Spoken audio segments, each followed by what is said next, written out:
Hello everyone, welcome to my channel brilliant minds. तो आज की इस वीडियो में हम class 10th new chapter start कर रहे हैं, चैप्टर नंबर 6 डिपॉजिटरीज। तो ये हमारा न्यू चैप्टर है, चैप्टर नंबर 6। तो अब इस चैप्टर को हम स्टार्ट करेंगे और एक ही वीडियो में यानी कि इसी वीडियो में हम पूरे चैप्टर को कंप्लीट कर लेंगे। छोटा चैप्टर है, इंटरेस्टिंग चैप्टर है और इजी चैप्टर है, तो इसे इसी वीडियो में कंप्लीट करेंगे। और मैं आपसे रिक्वेस्ट करना चाहूँगी कि अगर आप क्लास 10th मैथ्स भी पढ़ते हैं तो आप वो मेरे चैनल से पढ़ सकते हैं। मेरी प्लेलिस्ट को आप चेकआउट कर सकते हैं, चैनल पर जाकर मेरी प्लेलिस्ट चेक कर लीजिए। उसमें आपको क्लास 10th मैथ्स से रिलेटेड आपको सारी वीडियोज़ मिल जाएंगी और आप क्लास 10th मैथ्स भी मेरे ही चैनल से पढ़ सकते हैं। तो अब विदाउट वेस्टिंग टाइम हम अपना चैप्टर नंबर 6 शुरू करते हैं। तो चैप्टर 6 दिया है हमें डिपॉजिटरीज, यानी कि इस चैप्टर में हम डिपॉजिटरीज के बारे में पढ़ेंगे कि डिपॉजिटरी क्या होता है। तो डिपॉजिटरी क्या होता है? डिपॉजिटरी को हम कह सकते हैं कि ये एक बैंक होता है, पर इस बैंक में हम पैसे नहीं जमा करते। इस बैंक में हम क्या करते हैं? सिक्योरिटीज को सबमिट करते हैं। तो यहाँ पे मैं लिख देती हूँ, depository is like as a bank. Depository क्या है? एक बैंक की तरह है। Depository is like a bank. और हम क्या कह सकते हैं कि इस बैंक में हम क्या डिपॉजिट कराते हैं, इस बैंक में हम क्या डिपॉजिट करते हैं, यानी कि क्या इसमें हम इन्वेस्ट करते हैं, यानी क्या इसमें हम सेफ रखते हैं, इसमें हम सेव करते हैं अपनी सिक्योरिटीज को। तो यहाँ पे मैं लिख देती हूँ, तो यहाँ पे मैंने लिख दिया depository is like a bank. और इस बैंक में हम क्या डिपॉजिटरी यानी कि बैंक, इस बैंक में यानी कि इस डिपॉजिटरी में हम क्या इन्वेस्ट करते हैं, सॉरी इन्वेस्ट बोल रही हूँ मैं, डिपॉजिटरी में हम क्या डिपॉजिट करते हैं, डिपॉजिटरी में हम डिपॉजिट करते हैं अपनी सिक्योरिटीज को। बैंक में हम क्या करते हैं? पैसा जमा कराते हैं, लेकिन डिपॉजिटरी में क्या जमा कराते हैं? हम अपनी सिक्योरिटीज जमा कराते हैं। तो एक ऐसी चीज, एक इस टाइप का बैंक जिसमें हम पैसा ना जमा करा के हम क्या डिपॉजिट कराएं अपनी सिक्योरिटीज को, तो उसी को हम बोलते हैं डिपॉजिटरीज। तो आई होप आपको समझ में आएगा। आगे हमें दिया है first topic, how is a depository similar to a bank, यानी कि जो डिपॉजिटरी है वो एक बैंक की तरह कैसे है, उससे सिमिलर कैसे है। मैंने अभी कहा कि डिपॉजिटरी क्या है? एक बैंक की तरह है। तो यहाँ हमें पूछा है कि किस तरह से सिमिलर है। तो यहाँ हमें दे रखा है, a depository can be compared with a bank which hold the fund for depositor. An analogy between a bank and a depository may be drawn as follow।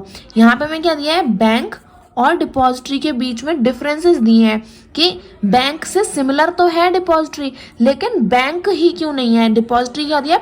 Depository को हम बैंक से कंपेयर कर सकते हैं। क्यों? क्योंकि बैंक में क्या, बैंक क्या होल्ड करता है? बैंक जो है वो फंड को होल्ड करता है। फंड यानी कि जो हमारा मनी है, बैंक में हमारा जो मनी है वो होल्ड करता है हमारा बैंक। लेकिन डिपॉजिटरी क्या होल्ड करती है? डिपॉजिटरी हमारी सिक्योरिटीज को होल्ड करती है। तो यहाँ पे बैंक और डिपॉजिटरी में क्या दे रखा है? डिफरेंस दे रखा है। तो इसे रीड कर लेते हैं। यहाँ हमें दिया है, फर्स्ट पॉइंट हमें दे रखा है, holds fund in an account, यानी कि जो भी अकाउंट है, जिस भी इंसान का अकाउंट है उसमें क्या होल्ड करेगा, यानी कि बैंक में क्या होगा, किसी भी इंसान के अकाउंट में फंड होगा। फंड यानी कि मनी। अब किसी का भी अगर अकाउंट है तो उसमें पैसा ही तो वो सबमिट कराएगा ना, पैसा ही तो डिपॉजिट कराएगा। अपने कुछ और तो सबमिट करा नहीं देगा, अपने कपड़े वपड़े तो नहीं देगा कि लो मेरे बैंक में मेरे कपड़े को यहाँ आप डिपॉजिट करके रख लो। नहीं, बैंक क्या करता है? सिर्फ और सिर्फ फंड यानी कि जो पैसा है उसे डिपॉजिट करता है अपने पास। लेकिन डिपॉजिटरी में हम पैसा नहीं सबमिट कराते हैं। Hold security in an account, यानी कि जिसका भी अकाउंट है, जो भी इन्वेस्टर है उसके, यानी कि जो भी जो अकाउंट होल्डर है, यानी कि जिसका अकाउंट है उसके अकाउंट में क्या होगा?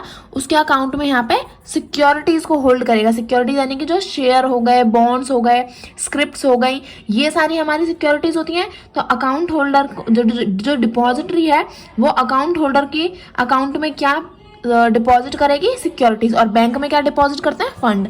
सेकेंड पॉइंट हमें यहाँ पे दे रखा है, फर्स्ट पॉइंट कंप्लीट हो गया। सेकंड पॉइंट हमें दिया है, transfer fund between account on the instruction of the account holder, यानी कि ट्रांसफर फंड यानी कि मनी। तो पैसे को हम तब ट्रांसफर करते हैं बिटवीन अकाउंट्स, यानी कि एक से दो अकाउंट के बीच में हम अपना जब पैसे को क्या करते हैं? ट्रांसफर करते हैं। तो कब करते हैं? जब हमें अकाउंट होल्डर यानी कि जिसका अकाउंट है वो हमें क्या दे, यानी कि जो अकाउंट होल्डर है वो बैंक वाले को इंस्ट्रक्शन दे कि मेरा पैसा दूसरे अकाउंट में आप क्या कर दो? ट्रांसफर कर दो। यानी कि अगर मैं बैंक वाले इंसान को ये ऑर्डर देती हूँ या ये इंस्ट्रक्शन देती हूँ कि मेरा पैसा आपके अकाउंट में क्या कर दे? ट्रांसफर कर दें, तो ये बैंक का होगा कि बैंक में क्या होता है? पैसे का ट्रांसफर होता है, लेकिन यहीं अगर डिपॉजिटरी देखें तो transfer securities between account on the instruction of account holder, यानी कि यहाँ पे अकाउंट होल्डर के कहने पे पैसे ट्रांसफर हो रहे हैं क्योंकि हमने बैंक में पैसे ही डिपॉजिट कराए हैं, लेकिन अकाउंट होल्डर के नाम पर जब डिपॉजिटरी में क्या होता है, अकाउंट होल्डर जो होता है वो क्या ट्रांसफर करा सकता है, सिर्फ और सिर्फ सिक्योरिटीज को, क्योंकि हमारी अगर जो डिपॉजिटरी है उसमें हमारी सिक्योरिटीज ही डिपॉजिट है, यानी कि हमने अपने शेयर, बॉन्ड, स्क्रिप्ट्स इन सब को ही डिपॉजिट कराया है। तो अगर हम ट्रांसफर भी करेंगे तो सिर्फ इन्हीं को तो कर सकते हैं ना। तो जो अकाउंट होल्डर होता है डिपॉजिटरी अकाउंट का, तो वो क्या कराता है, दूसरे अकाउंट में अपनी सिक्योरिटीज को ट्रांसफर कराता है। और बैंक में क्या ट्रांसफर होता है, हमारा फंड यानी कि हमारा पैसा। थर्ड पॉइंट हमें यहाँ पे दे रखा है, facilitates transfers without having to handle money, और यहाँ पे क्या दिया है, facilitate transfer of ownership without having to handle securities, यानी कि यहाँ पे दिया है facilitate transfer without having handle money. यहाँ पे क्या करना है, ये पैसे को ट्रांसफर करना है विदाउट हैंडल मनी, यानी कि हम क्या करते हैं, डायरेक्ट अपने पैसे को क्या कर देते हैं, ट्रांसफर कर देते हैं, और हमने जो पैसा ट्रांसफर किया वो फैसिलिटेट यानी कि फैसिलिटी के थ्रू क्या हो गया, वो हमने दूसरे अकाउंट में हमने क्या कर दिया, ट्रांसफर कर दिया। तो ये ट्रांसफर हो गया हमारा विदाउट हैंडल मनी, यानी कि हमें क्या करना पड़ा, पैसे को अपनी तरफ से ला के फिर दूसरे को नहीं देना पड़ा, हमने एक फैसिलिटी यूज करी, बैंक वाले को बोला कि हमारा पैसा इस अकाउंट में आप क्या कर दो, ट्रांसफर कर दो। तो इसमें हमने अपना पैसा विदाउट हैंडल मनी यानी कि अपने पैसे को हैंडल ना करके हमने क्या किया, डायरेक्ट अपने पैसे को ट्रांसफर कर दिया। और यहीं अगर हम इधर देखें डिपॉजिटरी में, तो facilitate transfer of ownership without having to handle securities. लेकिन जब हम डिपॉजिटरी में देखते हैं, जब हमने डिपॉजिटरी क्या करी, ट्रांसफर करी, तो हमने सिर्फ और सिर्फ डिपॉजिटरी यानी कि अपनी सिक्योरिटीज को ही ट्रांसफर नहीं किया, हमने क्या किया, अपनी ओनरशिप को भी ट्रांसफर किया। यानी कि ओनरशिप कैसे है, अब मेरे पास एक शेयर है, अब अगर मैं वो किसी और को बेच रही हूँ, किसी और को ट्रांसफर कर रही हूँ, तो पहले वो मेरा था, लेकिन अब मैंने किसी और को दे दिया, तो अब जिसने खरीदा है वो उसका ओनर हुआ, मैं उसकी मालकिन नहीं हुई। ओनर यानी कि मालकिन या मालिक। तो अब जब मेरे पास था तो मैं उसकी मालिक थी, अब मैंने किसी और को बेच दिया, किसी और को ट्रांसफर कर दिया, तो वो उसका मालिक है। तो जब हम डिपॉजिटरी से क्या करते हैं, ट्रांसफर करते हैं, तो क्या होता है, हम क्या करते हैं, अपनी ओनरशिप को भी क्या कर देते हैं, ट्रांसफर कर देते हैं। तो यहाँ पे क्या होता है, सिर्फ और सिर्फ हमारा मनी ट्रांसफर होता है और डिपॉजिटरी में हमारी जो ओनरशिप है वो भी ट्रांसफर हो जाती है। फोर्थ पॉइंट हमें यहाँ पे दे रखा है, facilitate safe keeping of money, और यहाँ दिया है facilitate safe keeping of shares, यानी कि बैंक में हमारा क्या है, मनी सेव है, यानी कि हमारा फंड सेव है।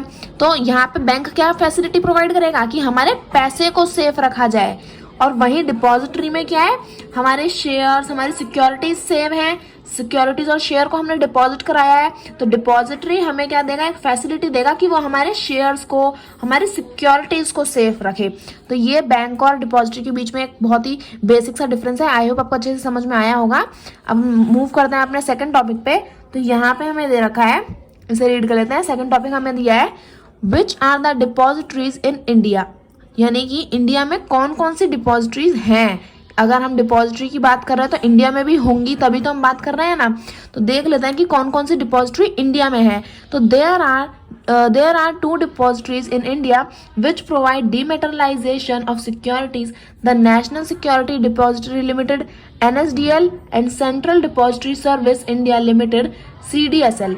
यानी कि इंडिया में कौन कौन सी डिपॉजिटरी हैं, देयर आर 2 डिपॉजिटरीज। अगर 1 मार्क का क्वेश्चन आता है, जैसे अभी हमारे MCQ सीरीज चल रही है, हमारे ऑब्जेक्टिव टाइप क्वेश्चंस आ रहे हैं, तो ये आ सकता है कि how many depositories are in India. तो आपको बताना होगा कि 2 डिपॉजिटरीज, यानी कि 2 डिपॉजिटरीज इंडिया में हैं। अब कौन कौन सी हैं, तो यहाँ पे हमें दिया है, there are 2 depositories in India which provide डीमेटरलाइजेशन of security.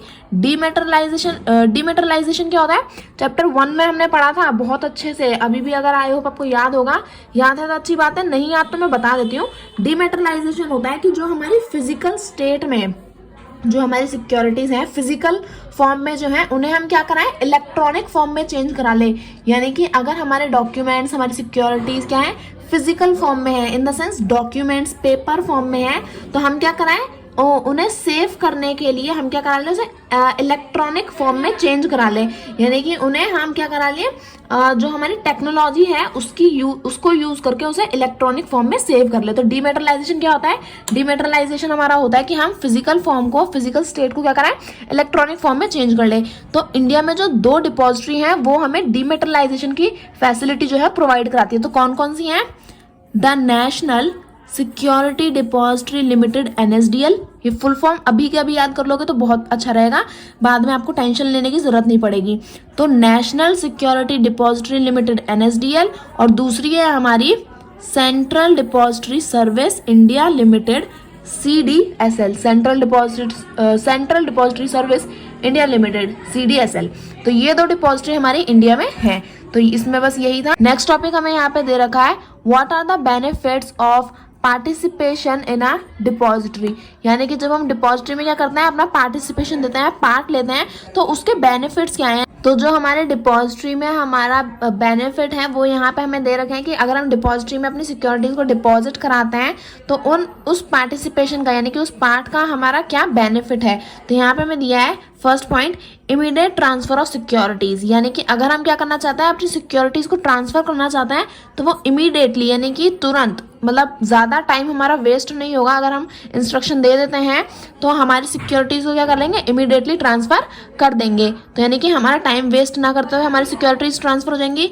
Second point हमें दिया है, no stamp duty on transfer of securities, यानी कि अगर हम अपनी सिक्योरिटीज को ट्रांसफर करना चाहते हैं तो हमें क्या है, किसी स्टैम्प ड्यूटी की ज़रूरत नहीं पड़ेगी, यानी कि हमें वहाँ जाके कोई स्टैम्प लगाना या फिर साइन करना की ज़रूरत नहीं है। अगर हमने इंस्ट्रक्शन दे दिए कि हमारी सिक्योरिटी को आप ट्रांसफ़र कर दो, तो वो without any stamp duty, without any sign, वो क्या करेंगे, हमारी सिक्योरिटी को ट्रांसफ़र कर देंगे। यानी कि अगर आपको सिक्योरिटी ट्रांसफ़र करानी है तो आपको क्या करना पड़ेगा, जाकर वहाँ पर अपने साइन करने की कोई ज़रूरत नहीं है। आपको एक फैसिलिटी प्रोवाइड करी जाएगी कि वो खुद ब खुद ही आपकी सिक्योरिटीज़ को ट्रांसफ़र कर देंगे, अगर आप उन्हें ऐसा इंस्ट्रक्शन देते हैं तो आगे हमें दिया है third point, elimination of risk associated with physical certificate such as bad delivery, fake securities etcetera. यानी कि अगर हम क्या करते हैं, डिपॉजिटरी में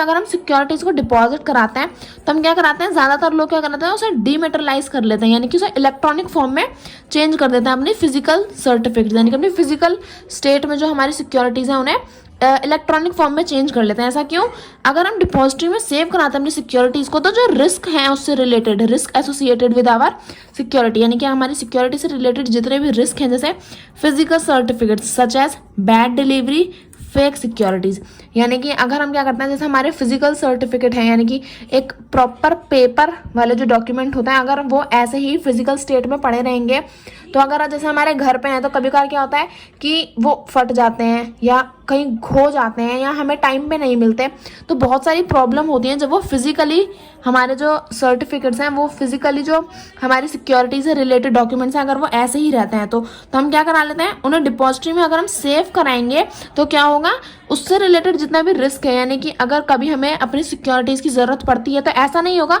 कि हमारी सिक्योरिटीज़ खो गई, यानी कि हमारे जो फिजिकल सर्टिफिकेट्स हैं वो खो जाएंगे या फट जाएंगे या कहीं ख़राब हो जाएंगे। तो अगर वो फिजिकल सर्टिफिकेट्स को हम क्या करा लेते हैं, डिपॉजिटरी में सेव करा लेते हैं, डिपॉजिटरी में डिपॉजिट करा लेते हैं, तो वो जो उससे रिलेटेड रिस्क है वो क्या हो जाता है, एलिमिनेट हो जाता है, यानी कि कम हो जाता है या ख़त्म कह सकते हैं हम कि ख़त्म हो जाता है।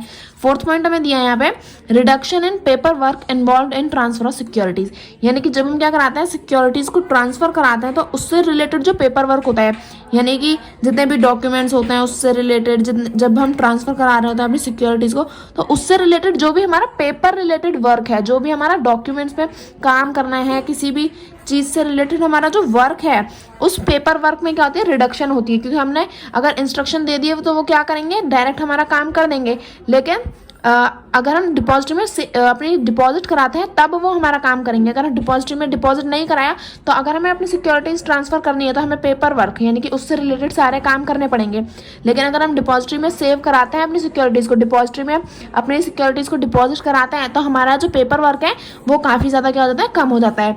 रिडक्शन इन ट्रांजैक्शन कॉस्ट, यानी कि अब जब हम ट्रांजैक्ट कराते हैं, सिक्योरिटीज़ को ट्रांसफ़र कराते हैं, तो उसमें जो कॉस्ट लगती है यानी कि उसका जो पैसा लगता है वो क्या हो जाता है, बहुत ही कम हो जाता है। यानी कि जो इन्वेस्टर है उसका जो पैसा है वो बहुत ही कम खर्च होता है ट्रांजैक्शन के दौरान। आगे दिया है ईज इन नॉमिनेशन फैसिलिटी, यानी कि जब हम नॉमिनेट करते हैं तो उसकी फैसिलिटी क्या होती है, बहुत ही ज़्यादा ईजी कर दी जाती है, बहुत ही ज़्यादा ईजीली हमें सारी फैसिलिटीज़ को प्रोवाइड किया जाता है।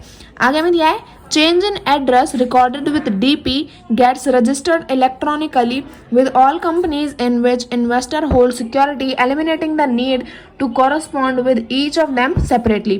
यानी कि अगर फॉर एग्जांपल जो DP क्या होती है, डिपॉजिटरी पार्टिसिपेंट, यानी कि डिपॉजिटरी में जितने भी लोग हैं जो पार्टिसिपेट कर रहे हैं, अगर उन्हें क्या कराना है, अगर उनकी एक सिक्योरिटी है उसका एड्रेस अगर क्या हो जाता है, चेंज हो जाता है, तो अगर जैसे अगर आप यहाँ रह रहे हो अभी फ़िलहाल, तो अभी अगर आप फ़िलहाल यहाँ पे रह रहे हो, तो अगर आप इन फ्यूचर अपना एड्रेस चेंज कर लेते हो, तो उसी की तरह यहाँ पे हमें इसकी बात की गई है कि अगर हमारे डिपॉजिटरी पार्टिसिपेंट हैं और उनका एड्रेस को, उनका जो भी एड्रेस रजिस्टर्ड है, अगर वो क्या कराना है, हमें चेंज कराना है, तो हम क्या करेंगे, जो change in address recorded with DP get registered electronically with all companies, यानी कि अगर हमें क्या कराना है, अगर हमें अपनी डिपॉजिटरी पार्टिसिपेंट का क्या कराना है, एड्रेस चेंज कराना है, तो वो भी क्या कर सकते हैं, इलेक्ट्रॉनिकली जाकर अपने इन्वेस्टर जो हमारी सिक्योरिटीज़ जिसने होल्ड करी हैं वहाँ पर जाकर हम क्या कर सकते हैं, अपने डिपॉजिटरी पार्टिसिपेंट का एड्रेस क्या कर सकते हैं, इलेक्ट्रॉनिकली हम चेंज कर सकते हैं।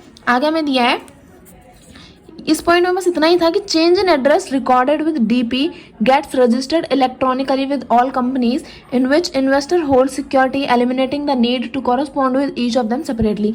यानी कि अगर जो DP पार्टिसिपेंट है, यानी कि जो इंसान डिपॉजिटरी में अपनी सिक्योरिटीज़ को डिपॉजिट कराता है, अगर उसे क्या कराना है, इन फ्यूचर अपने एड्रेस को क्या कराना है, चेंज कराना है, चेंज इन एड्रेस रिकॉर्डेड, यानी कि उसके जो भी एड्रेसेस हैं अगर उन रिकॉर्ड्स को उसे क्या करना है, चेंज कराना है, तो वो क्या कर सकता है, इलेक्ट्रॉनिकली अपनी सारी चीज़ें, अपनी सारे एड्रेसेस को वो चेंज इजीली करा सकता है। आगे में क्या दिया है, आगे में दिया है transmission of security is done directly by the DP eliminating correspondences with companies.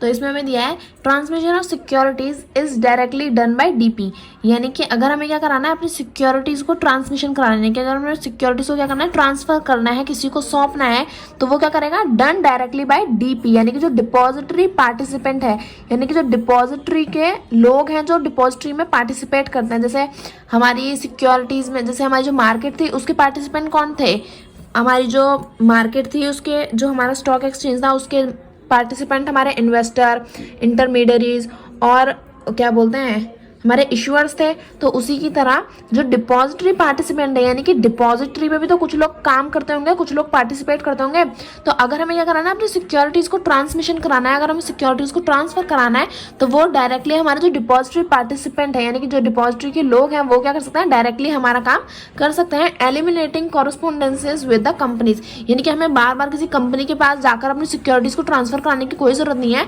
हम डायरेक्ट क्या कर सकते हैं, जो डिपॉजिटरी पार्टिसिपेंट है DP के पास जाकर अपनी सिक्योरिटीज को ट्रांसफर करा सकते हैं। आगे में दिया है convenient method of consolidation of folios and accounts, यानी कि अगर हमें क्या करना है, हमारे जो अकाउंट्स हैं, हमारे जो फोलियोज हैं, अगर हमें क्या करना है, एक सुविधाजनक मेथड अगर हमें चाहिए, अगर हमें क्या करना है, अपने अकाउंट से रिलेटेड सारी फैसिलिटीज़ हमें चाहिए, तो हम क्या करते हैं, डिपॉजिटरी पार्टिसिपेंट से अपने सारे फैसिलिटीज़ को बहुत ही ईजीली, बहुत ही आसानी से हम उनसे कंसोलिडेट कर सकते हैं। आगे हमें लास्ट पॉइंट दे रखा है, होल्डिंग इन्वेस्टमेंट इन इक्विटी डेब्ट instrument and government securities in a single account, automatic credit into demat account of shares arising out of split, consolidation, merger etcetera. यानी कि जो हमारी डिपॉजिटरी होती है उसमें हम क्या कर सकते हैं, हमारी जो होल्डिंग इन्वेस्टमेंट ऑफ इक्विटीज़ है, यानी कि जो हमने इक्विटीज़ में इन्वेस्टमेंट कर रखी है, या फिर जो हमारे डेप्ट इंस्ट्रूमेंट है, डेप्ट इंस्ट्रूमेंट तो याद ही होंगे चैप्टर 1 में हमने बहुत आसानी से, बहुत अच्छे से पढ़े हैं। तो इक्विटीज़ में जो इन्वेस्टमेंट है, डेप्ट इंस्ट्रूमेंट में जो इन्वेस्टमेंट है, गवर्नमेंट सिक्योरिटीज़ जो होती है, हमारी बॉन्ड्स जो होती हैं, और सिंगल अकाउंट जो होता है, उन सब में जो हमारी इन्वेस्टमेंट है वो automatic credit into demat account. Demat account क्या होता है, हमारा एक ऐसा अकाउंट जिसमें यानी कि जो हमारा डिपॉजिटरी वाला जो अकाउंट होता है वो होता है हमारा डिमैट अकाउंट। तो यानी कि जब हम क्या करते हैं अपनी होल्डिंग इन्वेस्टमेंट यानी कि जो इन्वेस्टमेंट हमने इक्विटीज, डेब्ट इंस्ट्रूमेंट, गवर्नमेंट सिक्योरिटीज में कर रखी है वो सबको हम क्या किस में सेव करें, किस में क्रेडिट करें, अपने डिमैट अकाउंट में। तो ये क्या है हमारे डिपॉजिटरी का एक हमें एक बेनिफिट दे रखा है कि इन सारी सिक्योरिटीज को हम किस में सेव कर सकते हैं, किस में डिपॉजिट कर सकते हैं, अपने डिमैट अकाउंट में। तो इस पेज पे जितने भी हमारे 2-3 टॉपिक थे, 3 टॉपिक थे वो हमने कंप्लीट कर लिए हैं। अब अपने नेक्स्ट पेज से स्टार्ट करते हैं। तो यहाँ पे हमें हमारा न्यू टॉपिक दे रखा है who is a depository participant, यानी कि इतनी देर से हम डीपी की बात करे जा रहे हैं। अब डिपॉजिटरी पार्टिसिपेंट है कौन, who is a depository participant, यानी कि इतने सारे पार्टिसिपेंट जो जिनकी हम बात कर रहे हैं, जिनके बारे में भी पता ही नहीं है। तो इस पैराग्राफ में हम उन्हीं के बारे में पढ़ेंगे कि डिपॉजिटरी पार्टिसिपेंट होते कौन है। तो The depository provide its service to investor through its agent called depository participant, यानी कि वो लोग ऐसे लोग जो क्या करें, जो एजेंट भी हमने कह सकते हैं, जो लोग क्या करते हैं depository provide the service to investor, यानी कि जो डिपॉजिटरी है वो क्या कराता है अपने इन्वेस्टर के लिए एक सर्विस प्रोवाइड कराता है। यानी कि जो भी इन्वेस्टमेंट करना चाहता है डिपॉजिटरी में, यानी कि अपनी सिक्योरिटीज को डिपॉजिट कराना चाहता है डिपॉजिटरी में, तो उसे पता तो होगा नहीं, तो उसे क्या डिपॉजिटरी क्या कराती है, एक सर्विस प्रोवाइड कराती है ताकि उसके लिए सारी चीजें क्या हो जाए, बहुत ज़्यादा ईजी हो जाए, उसे सब कुछ अच्छे से समझ में आ जाए। तो वो जो लोग होते हैं जो ये सारी चीजें समझाते हैं वो एजेंट हो गए। तो उन एजेंट को हम क्या कहते हैं, डिपॉजिटरी पार्टिसिपेंट। उन लोगों को हम क्या कहते हैं, डिपॉजिटरी पार्टिसिपेंट कहते हैं। These agents are appointed by the depository with the approval of SEBI। तो ये जो लोग हैं, ये जो एजेंट्स हैं, ये कैसे अपॉइंट किए जाते हैं, कैसे बनते हैं, ये जो डिपॉजिटरी है ये क्या लेती है, सेबी से अप्रूवल लेती है कि मैं इन लोगों को क्या कर सकता हूँ, एजेंट बना सकता हूँ या नहीं। तो ये सेबी से अप्रूवल अगर मिल जाता है तो वो लोग क्या बन जाते हैं, डिपॉजिटरी पार्टिसिपेंट बन जाते हैं। According to SEBI regulation amongst other 3 categories of entities that is bank, financial institutions and SEBI registered trading member can become DPs. तो यानी कि डिपॉजिटरी पार्टिसिपेंट कौन कौन होते हैं, बैंक होते हैं, फाइनेंशियल इंस्टीट्यूट होते हैं और ट्रेडिंग मेंबर, यानी कि जो सेबी रजिस्टर्ड ट्रेडिंग मेंबर्स होते हैं वो क्या होते हैं, ये 3 लोग होते हैं हमारे depository participant, bank, financial institute और सेबी रजिस्टर्ड ट्रेडिंग मेंबर्स हमारे डीपी के पार्टिसिपेंट होते हैं, यानी कि डिपॉजिटरी के पार्टिसिपेंट्स होते हैं। तो आगे हमें हमारा नया टॉपिक दे रखा है does one need to keep any minimum balance of securities in his account with his DP, यानी कि अगर जैसे जो हमारे नॉर्मल बैंक होते हैं जिनमें हम अपना पैसा सेव करते हैं, जिनमें हम अपना पैसा डिपॉजिट करते हैं, तो उनमें क्या होता है, कभी कभार हमें बोला जाता है कि कम से कम आपके इतने पैसे तो इन्वेस्ट होने ही चाहिए। अगर आपके इतने पैसे डिपॉजिट होंगे तो आपका ये बैंक चालू रहेगा, अगर नहीं रहेंगे तो आपका बैंक आपको जो अकाउंट है वो बंद हो जाएगा। तो ऐसा हमारे जनरली कुछ कुछ बैंक्स में होता है, लेकिन जो एसबीआई है या फिर जो जिसे हम जीरो बैंक अकाउंट भी कहते हैं कि अगर उसमें अमाउंट नहीं भी होगी तो भी वो ओपन रहेगा, बट ऐसा हमारे बैंक में होता है। अभी यहाँ पे हमें पूछा है कि क्या हमें जो डिपॉजिटरी का जो अकाउंट है, यानी कि जिसमें हम क्या करते हैं अपनी डिपॉजिटरीज को जिसमें हम अपनी सिक्योरिटीज को डिपॉजिट कराते हैं, क्या उसमें भी हमें मिनिमम बैलेंस यानी कि कुछ अमाउंट रखने की जरूरत है। अमाउंट यानी कि पैसा नहीं, मिनिमम बैलेंस ऑफ सिक्योरिटीज, क्योंकि हम इसमें क्या डिपॉजिट कर रहे हैं, सिक्योरिटीज डिपॉजिट कर रहे हैं। तो क्या इसमें जरूरी है कि हमें कुछ ना कुछ सिक्योरिटीज जो है इसमें सेव करके रखनी पड़ेंगी, कुछ ना कुछ सिक्योरिटीज हमें इसमें क्या बोलते हैं डिपॉजिट करके रखनी पड़ेगी। तो यहाँ दिया है no, the depository has not prescribed any minimum balance, you have been zero balance in your account, यानी कि हमें कोई जरूरत नहीं है कि हमें हर टाइम थोड़ी बहुत कम से कम कोई क्या बोलते हैं सिक्योरिटी हमें इन्वेस्ट करके रखने की जरूरत है, यानी कि कोई सिक्योरिटी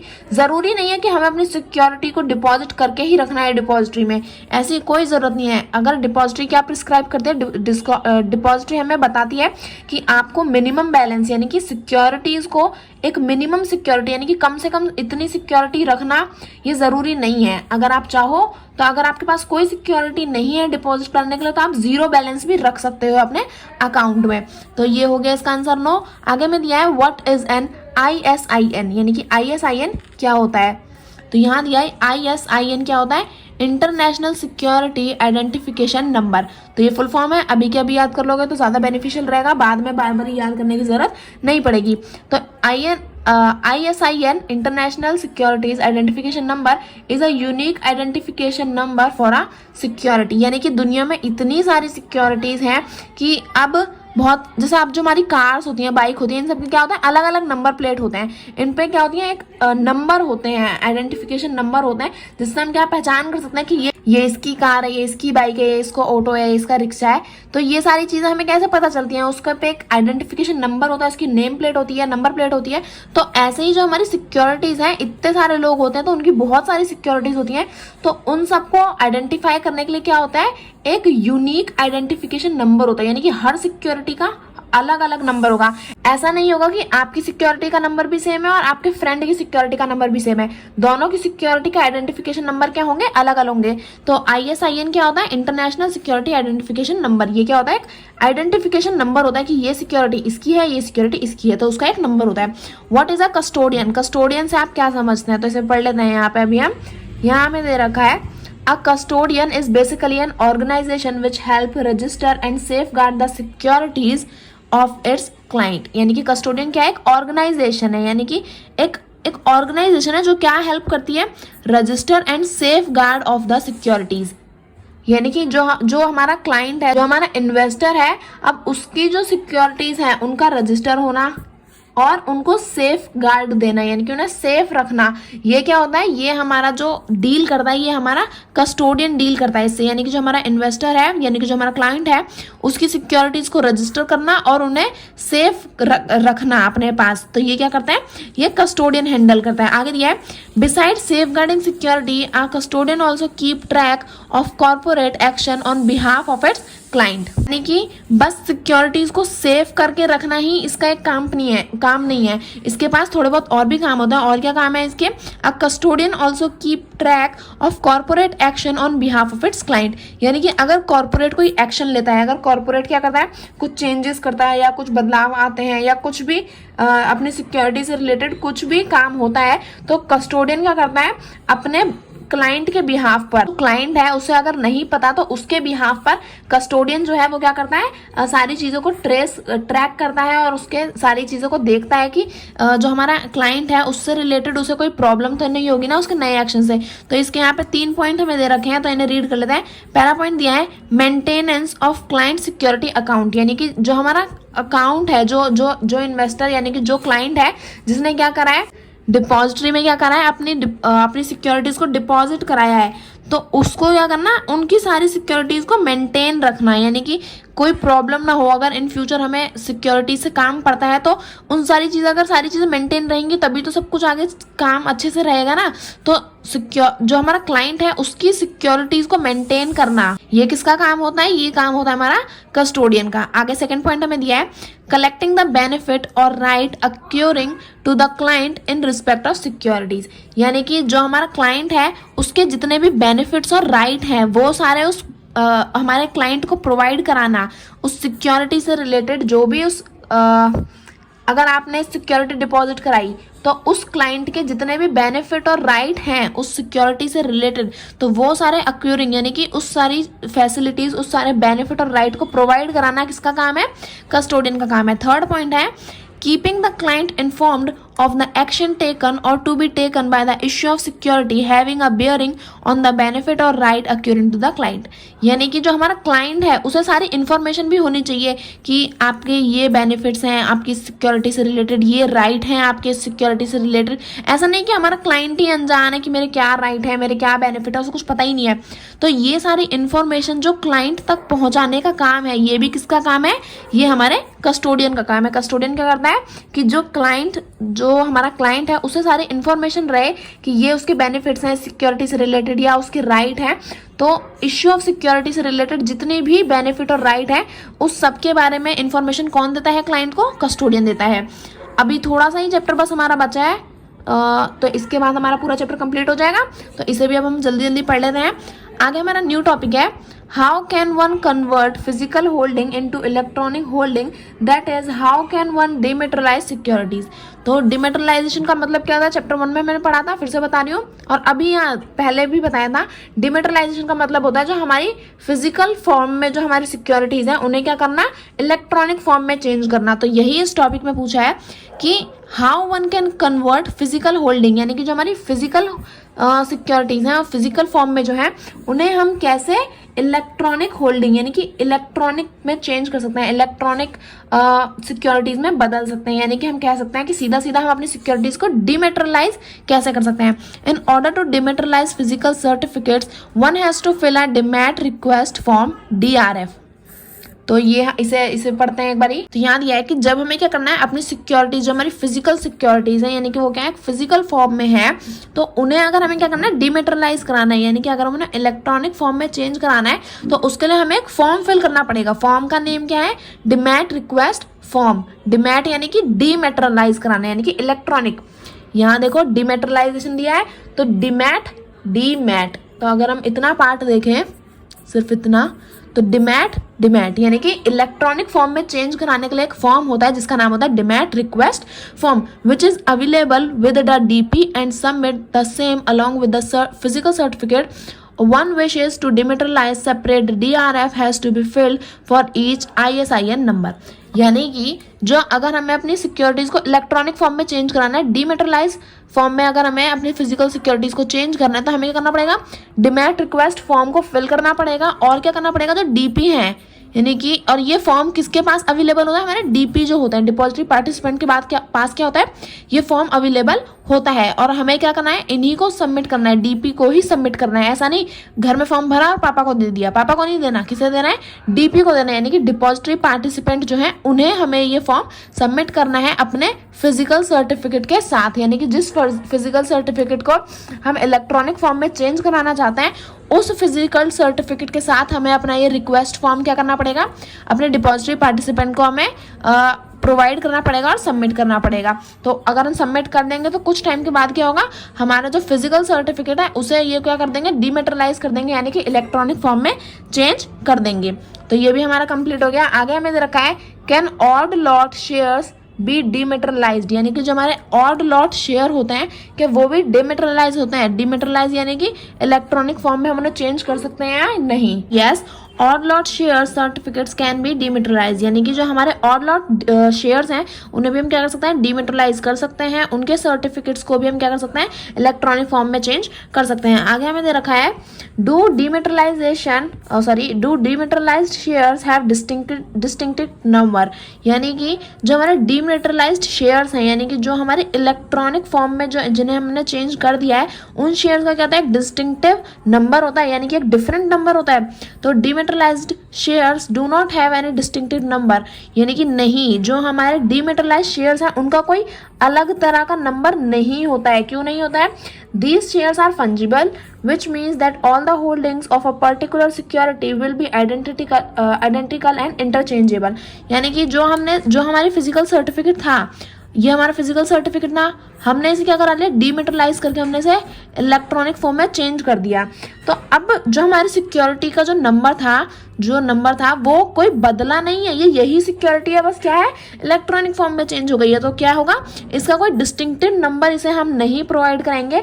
जो सिक्योरिटी है, जो हमारे शेयर्स हैं वो क्या है, फंजिबल है, और क्या हो जाएंगे, यही पर्टिकुलर सिक्योरिटी क्या है, आइडेंटिकल है और इंटरचेंजेबल है। यानी कि यही हमारी सिक्योरिटी थी, यही पहले फिजिकल फॉर्म में थी, अब इलेक्ट्रॉनिक फॉर्म में है। तो यही इन दोनों की आइडेंटिटी सेम है, और ये क्या है, दोनों इंटरचेंजेबल है, यानी कि इलेक्ट्रॉनिक से हम फिजिकल में भी आ सकते हैं और फिजिकल से हम इलेक्ट्रॉनिक में भी जा सकते हैं। तो ये क्या है, आइडेंटिकल है, यानी कि दोनों की आइडेंटिटी सेम है और इंटरचेंजेबल है। तो इसलिए क्या होता है, इसका कोई डिस्टिंक्टिव नंबर इसे प्रोवाइड नहीं किया जाता।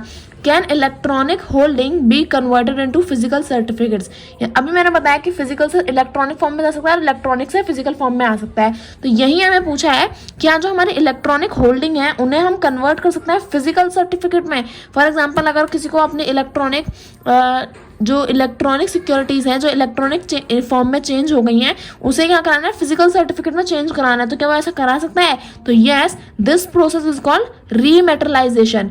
जब हमें क्या कराना होता है, फिजिकल से हमें इलेक्ट्रॉनिक में चेंज करना होता है तो उसे बोलते हैं डीमेटेरियलाइजेशन। लेकिन जब हमें इलेक्ट्रॉनिक से क्या करना होता है, फिजिकल सर्टिफिकेट में चेंज करना होता है, तो उस प्रोसेस को हम बोलते हैं रीमेटेरियलाइजेशन। If one wishes to get back your security in the physical form, one has to fill the remet request form RRF and request your DP for rematerialization of the balance in your security account।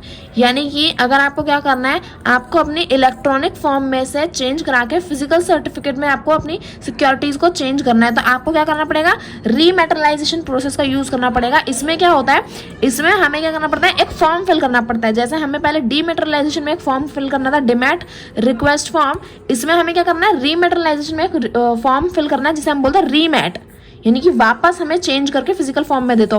तो रिमैट request form RRF हमें fill करना पड़ता है और क्या करना पड़ता है, अपने DP को रिक्वेस्ट करनी पड़ती है कि आप क्या करिए, आप मेरी जो सिक्योरिटी है जो इलेक्ट्रॉनिक फॉर्म में है उसे क्या कर दीजिए, चेंज कर दीजिए, रीमेटेरियलाइज कर दीजिए, किसमें, फिजिकल सर्टिफिकेट में। तो आपकी सिक्योरिटी रिमैट रिक्वेस्ट फॉर्म को फिल करने के बाद उसे आपको सबमिट करना है DP को, और DP से रिक्वेस्ट करनी है कि वो क्या हो जाए, उसे रीमेटेरियलाइज कर दे, यानी कि फिजिकल फॉर्म में चेंज कर दे। तो आप इलेक्ट्रॉनिक से फिजिकल फॉर्म में भी चेंज करा सकते हैं। लास्ट टॉपिक हमें दे रखा है इस चैप्टर का, कैन वन डीमेटेरियलाइज हिज डेप्ट instrument, mutual funds unit, government security in his demat account. यानी कि जो हमारा डिमैट अकाउंट है, जो हमारा डिपॉजिटरी अकाउंट है, उस यानी डिमैट अकाउंट यानी कि जो हमारा इलेक्ट्रॉनिक अकाउंट है, उसमें हम क्या कर सकते हैं, अपनी सिक्योरिटीज जो है जैसे डेप्ट इंस्ट्रूमेंट, म्यूचुअल फंड्स यूनिट और गवर्नमेंट सिक्योरिटीज, इन्हें हम डीमेटेरियलाइज कराकर अपने अकाउंट में रख सकते हैं। डीमेटेरियलाइज यानी कि इलेक्ट्रॉनिक फॉर्म में चेंज कराकर अपने अकाउंट में रख सकते हैं। तो yes, you can dematerialise and hold all such investment in a single demat account. यानी कि आपका जो एक सिंगल डिमैट अकाउंट है, आपका जो अकेले का अकाउंट है, उसमें आप कितनी भी सिक्योरिटीज को डिमैट कराकर यानी कि इलेक्ट्रॉनिक फॉर्म में चेंज कराकर क्या कर सकते हैं, अपने अकाउंट में, अपने सिंगल डिमैट अकाउंट में होल्ड कर सकते हैं। तो इसकी कोई लिमिट नहीं होती, आप मिनिमम 0 भी रख सकते हैं सिक्योरिटीज को, 0 सिक्योरिटीज भी आपके अकाउंट में हो सकते हैं, और मैक्सिमम कितनी भी सिक्योरिटीज आप अपने बैंक में, अपने डिमैट अकाउंट में आप अपनी सेव करके रख सकते हैं। तो इसी के साथ हमारा चैप्टर नंबर 6 पूरी तरह कंप्लीट हो गया है। आई होप आपको सारे टॉपिक अच्छे से समझ में आए होंगे। और मैं फिर से रिपीट कर रही हूँ कि अगर आप FMM के साथ साथ मैथ्स भी क्लास 10th पढ़ना चाहते हैं तो आप मेरे चैनल से प्लेलिस्ट मेरी चेकआउट कर सकते हैं और मैथ्स भी मेरे चैनल से पढ़ सकते हैं। तो इसी के साथ हमारा चैप्टर कंप्लीट होता है। आई होप आपको पूरा चैप्टर अच्छे से समझ आया होगा। वीडियो अच्छी लगी तो प्लीज वीडियो को लाइक करें and subscribe my channel for more videos. Thank you for watching.